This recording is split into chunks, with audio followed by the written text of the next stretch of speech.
ఇప్పుడు ఈ సీరియల్ వస్తుంది, ఏంటి నీ క్యారెక్టర్ ఎలా ఉంటుంది? దీంట్లో నేను పెద్ద కొడుకుని.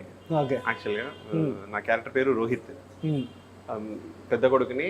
ఉమ్మడి కుటుంబం మీకు తెలిసే ఉంటుంది, చెప్పుకుంటారు వాళ్ళంతా. ఉమ్మడి కుటుంబం అందరూ కలిసి హ్యాపీగా ఉంటున్న దాంట్లో నా వల్ల ఒక డిస్టర్బెన్స్ వస్తుంది. పెద్ద కొడుకు ఏం చేశాడు, ఎందుకు డిస్టర్బెన్స్ వచ్చింది, తర్వాత పెద్ద కొడుకు ఇంట్లో ఉన్నాడా బయటకు వెళ్ళిపోయాడా, కొట్టి ఎలా ఉన్నాడు అనేది సీరియల్ చూడాలి. ఇష్టం కూడా చెప్పేశాడు. Thank you.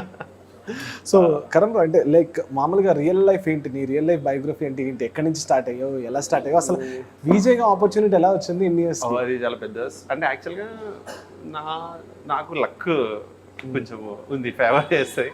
నేను పెద్దగా కష్టపడకుండానే వచ్చింది. నేను నాకు ఫ్రెండ్ ఉన్నాడు క్రిష్ అని, ఈజ్ ఆల్సో యాక్టర్ అనమాట. కృష్ణారెడ్డి అని, ముద్దమందరం సీరియల్ ఫేమ్. ఓకే. తను నేను రూమ్మేట్స్. ఓకే.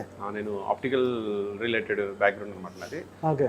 సో తను రూమ్మేట్ అయినప్పుడు ఇద్దరు ఫ్రెండ్స్ అయ్యి, ఇద్దరు మైండ్ సెట్స్ కలిసి ఇలా ఫ్యూచర్లో యాక్టర్ అవుదాం అంటే మనకు తెలియదు, మనకి ఏబిసిడీలు రావు, యాక్టింగ్లో రోలింగ్ అంటే కూడా తెలియదు నాకు, అసలు తెలియదు. ఏదో అయిపోవాలని తెలుసు నాకు, మోడల్ అవ్వాలని కోరిక ఉండేది యాక్చువల్గా. ఓకే. మోడలింగ్ వెళ్ళాలని, ఏదో అయిపోవాలని తెలుసు కానీ ఎలా అవ్వాలో తెలియదు.